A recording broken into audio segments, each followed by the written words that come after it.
Bonjour, disons-le franchement, c'est le sujet qui rend le plus hystérique les parents. Vous l'avez deviné, je parle bel et bien de la désobéissance. Mettez à profit cette vidéo parce que viendra un moment où votre enfant revendiquera son identité, testera vos limites et fera flancher l'autorité parentale. Laissez-moi vous décrire une situation. Alain est un petit garçon amoureux de goyave qui s'était, comme qui dirait, approprié le goyavier du voisin, sans tenir compte du climat délétère qui régnait entre les deux familles.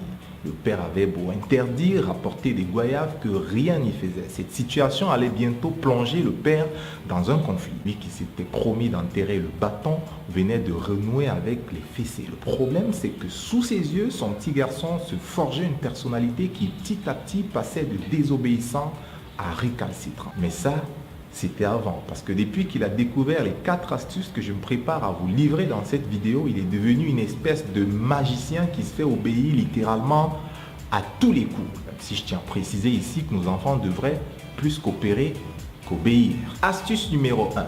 Arrêtez de formuler des contre-ordres. Ça peut paraître difficile à croire, mais c'est vous qui demandez à votre enfant de désobéir quand vous lui dites ne monte pas plutôt que descend, ne crie pas plutôt que parle bas.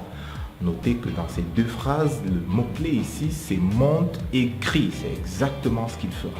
Amusez-vous à dire à votre garçon ne pisse plus au lit que vous aurez un gaillard qui continue de le faire. Si je vous disais à la fin de cette vidéo, n'oubliez pas de partager, il y a de fortes chances que vous oubliez de le faire. Ce que je vous propose, c'est observez-vous tout au long de la journée et notez vos 5 principaux contre-ordres et remplacez-les par des formules positives qui traduisent ce que vous voulez et non ce que vous ne voulez pas.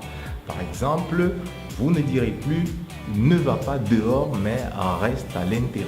Ça fera une énorme différence. Astuce numéro 2. Parlez bas. C'est incroyable comme nous avons pris l'habitude de crier pour nous faire obéir. Pourtant, c'est précisément ce qu'il faut faire pour se faire désobéir. Vous ne me croyez pas? Essayez ce test. Imaginez que le patron de Christophe le veuille tout de suite dans son bureau. Dans quel cas croyez-vous que Christophe ira le plus rapidement? Premier cas, Christophe, dans mon bureau! Deuxième cas, Christophe, dans mon bureau. Convaincu? Non? Sachez que l'une des raisons pour lesquelles l'homme c'est l'autorité dans une famille, c'est parce qu'il a une voix naturellement grave qui lui permet de parler avec un ton bas, un ton descendant. C'est exactement le ton qu'il faut avoir pour passer des ordres, aussi bien aux enfants qu'aux adultes. Astuce numéro 3, utilisez le quand plutôt que le si. Exemple, si tu te laves, tu pourras regarder ton dessin favori. Il doit être remplacé par quand tu te seras lavé, tu pourras regarder ton dessin favori. Cette simple substitution présente 2 avantages. D'abord, le si laisse penser que l'enfant pourrait ne pas se laver pour peu qu'il renonce à son dessin favori. C'est comme si vous ouvriez la porte à la désobéissance alors qu'elle reste fermée avec le quand.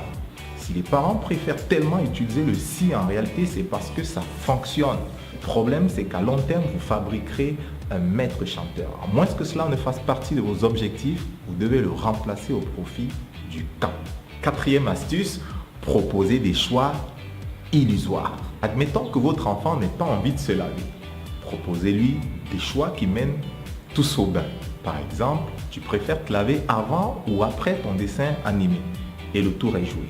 Notez que vous pouvez utiliser cette technique avec pratiquement n'importe quoi, y compris l'enfant qui refuse de s'habiller pour l'école. Vous pouvez lui proposer de choisir entre la salopette bleue ou rouge. Attention tout de même à cette astuce qui ne marche pas à tout âge parce que l'intelligence de l'enfant grandissant, il va flairer la supercherie.